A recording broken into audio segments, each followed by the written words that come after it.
أشرقت نفسي بنور من فؤادي حينما رددت يا رب العباد وانتشت روحي وصار الدمع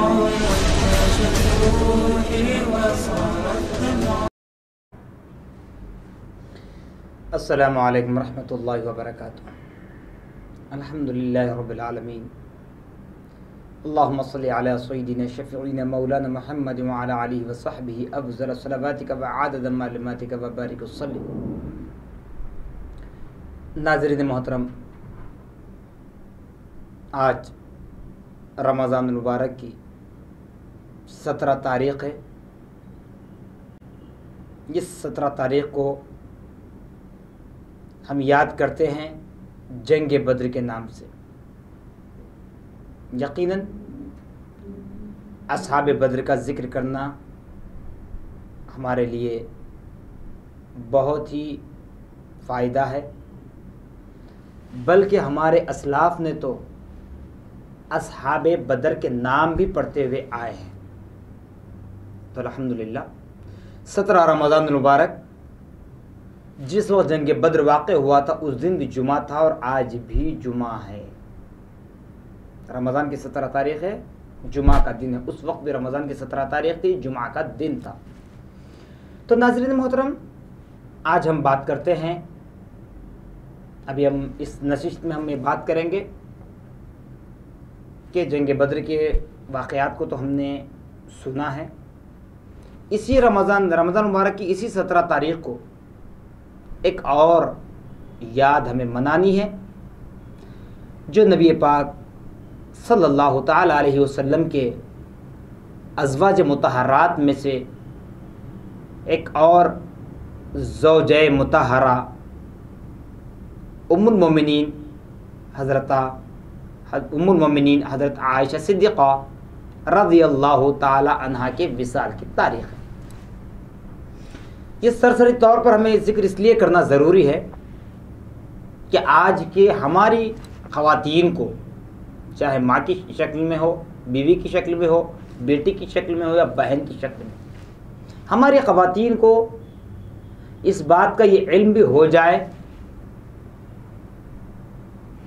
کہ نبی پاک صلی اللہ تعالی علیہ وسلم کے عقد نکاح میں آنے کے بعد بھی ان ازواج مطہرات نے گھر کے سارے کام کاج خود اپنے ہی ہاتھوں سے کیا کرتے تھے. اس کا مطلب یہ نہیں کہ میں آج کے خواتین پر کوئی تنقید کر رہا ہوں، کوئی اعتراض کر رہا ہوں یا یہ کہہ رہا ہوں کہ ہماری عورتیں کام نہیں کرتی. نہیں، بتا رہا ہوں کہ نبی کریم صلی اللہ تعالی علیہ وسلم کا مقام و مرتبہ خدا کی بارگاہ میں کتنا بلند و بالا ہے، اور اس نبی محتشم صلی اللہ تعالی علیہ وسلم کے عقد نکاح میں آنے والی یہ خواتین اسلام اس کے باوجود بھی اپنے گھر کے کام کاج کرتے، نبی پاک صلی اللہ علیہ وسلم کی خدمت کیا کرتے. بلکہ نبی پاک صلی اللہ تعالی علیہ وسلم خود بسا اوقات اپنی ازواج مطہرات کے ساتھ ان کے کام میں اپنا ہاتھ بٹاتے. کسی اعتبار سے ام المومنین حضرت عائشہ صدیقہ رضی اللہ تعالی عنہا کے متعلق بتایا جاتا ہے کہ حضرت عائشہ صدیقہ رضی اللہ تعالی عنہا باورچی خانے میں یعنی کچن میں آٹا گوندھ رہی تھی روٹی بنانے کے لیے. نبی پاک صلی اللہ علیہ وسلم تشریف لائے. کہنے لگے کہ اے عائشہ، آج میرا دل چاہتا ہے کہ میں بھی آپ کے ساتھ کام کروں. حضرت عائشہ صدیقہ رضی اللہ تعالیٰ عنہ منع کر رہی تھیں، یا رسول اللہ صلی اللہ علیہ وسلم یہ ممکن نہیں ہے. لیکن نبی کہہ رہے تھے میری خواہش ہے، میرا دل چاہتا ہے. حضرت عائشہ صدیقہ رضی اللہ تعالیٰ عنہ خاموش ہو گئیں، کچھ نہیں فرمائیں. اس کے بعد نبی پاک صلی اللہ تعالی علیہ وسلم نے روٹی کو بیلا، بیلن کے ذریعے. جب اس روٹی کو توے پر ڈالا گیا سینکنے کے لیے پکنے کے لیے. تو حضرت عائشہ صدیقہ رضی اللہ تعالی عنہ فرماتی ہیں کہ روٹی کو توے پر پلٹاتے پلٹاتے تھک گئی. آنچ ہو رہی ہے, آگ لگ رہی ہے, توا گرم ہے, پر روٹی سیکی نہیں جا رہی ہے. تب حضرت عائشہ صدیقہ رضی اللہ تعالی عنہ نے فرمایا کہ لوگوں, جس چیز پر میرے نبی کے دست نبوت لگ جائے اس چیز کو آگ اثر نہیں کر سکتی. حضرت عائشہ صدیقہ رضی اللہ عنہ فرماتے ہیں. اسی طرح ایک مرتبہ کا واقعہ یہ بتایا جاتا ہے کہ آپ کے چادر کو غسل دیا گیا, اس کے بعد سکھانے کے لیے اس کو انگار کا بھی سہارا لیا گیا, مگر وہ چادر سوکھی نہیں, کچی کچی رہ گئی. تو وہاں پر بھی حضرت عائشہ صدیقہ رضی اللہ تعالیٰ عنہ نے بتلایا, چاہے وقت کچھ بھی ہو, کتنا وقت بھی اگر لگا لیں, جو کپڑا میرے نبی کے جسم مبارکہ سے مس ہو جائے اس پر کوئی آگ بھی اثر نہیں کر سکتی. تو پھر اس سے اندازہ کیجئے ناظرین محترم کہ جو نبی پاک صلی اللہ علیہ وسلم کی محبت میں اپنی زندگی بتا دے, جو نبی پاک صلی اللہ علیہ وسلم کی غلامی میں اپنی زندگی بتا دے, تو کیا اس پر جہنم کی آگ اثر کرے گی؟ ہرگز نہیں, ہرگز نہیں کرے گی. اور حضرت عائشہ صدیقہ رضی اللہ تعالی عنہ ارشاد فرماتی ہیں کہ ایک مرتبہ نبی پاک صلی اللہ تعالی وسلم وضو کرنے کے لیے جب اپنے امام شریف کو اتار کر رکھا تو میں نے اس نبوت والے امام شریف کو لے کر اپنے سر پر پہنا تو کیا دیکھتی ہوں کہ شام کے محلات نظر آ رہے تھے. اللہ اکبر. سوچئے نبی پاک صلی اللہ تعالی علیہ وسلم کی ایک ایک ادا میں ہر چیز رکھی ہے اللہ نے, کہ اللہ نے کس مصلحت سے کام لیا ہوگا. اور حضرت عائشہ صدیقہ رضی اللہ تعالی عنہ کو یہ مقام حاصل ہے کہ تمام ازواج مطہرات میں آپ کنواری ہیں, اور حضرت عائشہ صدیقہ رضی اللہ تعالی عنہ حضرت ابوبکر صدیق رضی اللہ تعالی عنہ کی صاحبزادی ہے. لیکن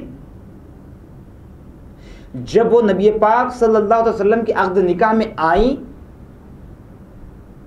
تو حضرت ابوبکر صدیق رضی اللہ تعالی عنہ کس طرح تعظیم نبی کا درس دے رہے ہیں. کیونکہ ناظرین محترم اس بات کو ذہن میں رکھ لیں, اگر ہمارا کوئی لڑکا یعنی ہمارا بیٹا یا بیٹی جس کو ہم پڑھائیں لکھائیں اور اپنی ذہانت کے اعتبار سے بہت اچھے پوسٹ پر اگر چلے جائے,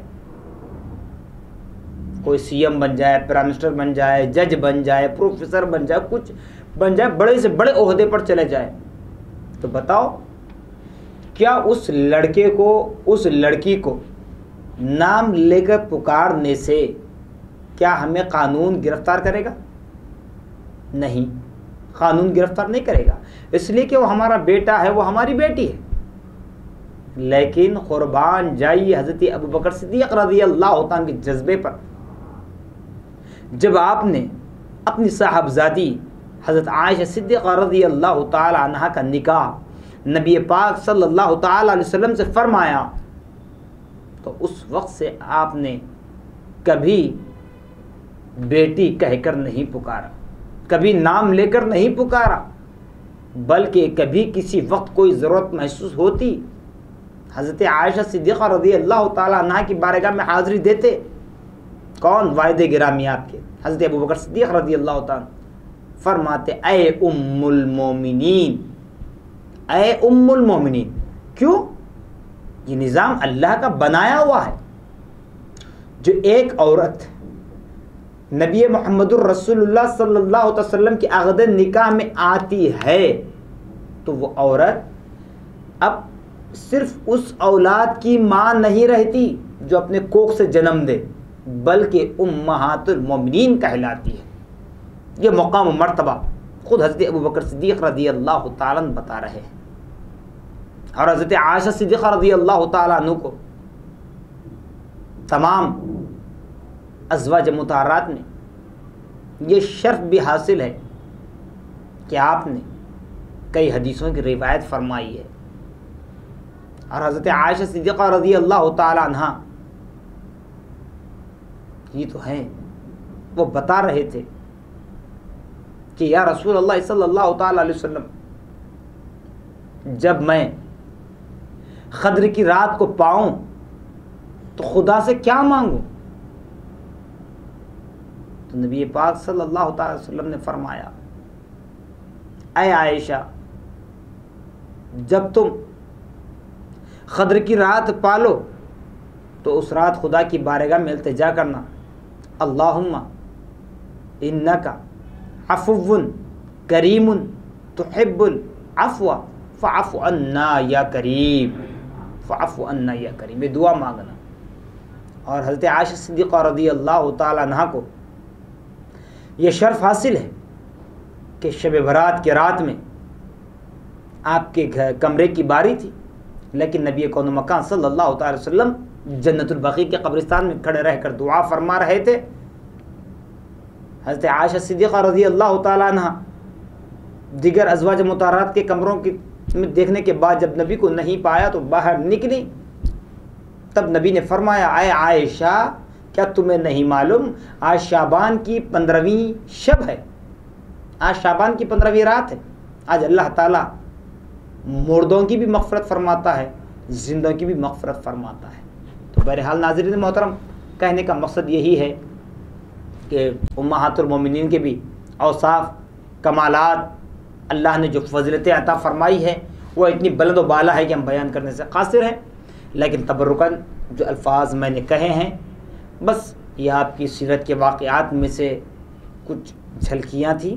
تو ہمیں چاہیے ام المومنین حضرت عائشہ صدیقہ رضی اللہ تعالی عنہا کے نام سے بھی آج ہم اپنے گھروں میں فاتحہ خوانی کا اہتمام کریں، ایصال ثواب کریں اور آپ کا ذکر خیر کریں۔ یقیناً اللہ رب العالمین جس طرح حضرت عائشہ صدیقہ رضی اللہ تعالی عنہا کے فضائل ہیں اسی طرح ہمارے گھروں میں خیر و برکت عطا فرمائے گا، اور اس مہلک بیماری سے، کورونا وائرس کووڈ-19 سے ہماری حفاظت فرمائے گا۔ جزاکم اللہ خیر الجزا، وآخر دعوانا الحمدللہ رب العالمین۔ اشرقت نفسي بنور من فؤادي حينما رددت يا رب العباد، وانتشت روحي وصار الدمع يبكي، وانتشت روحي وصار الدمع يبكي.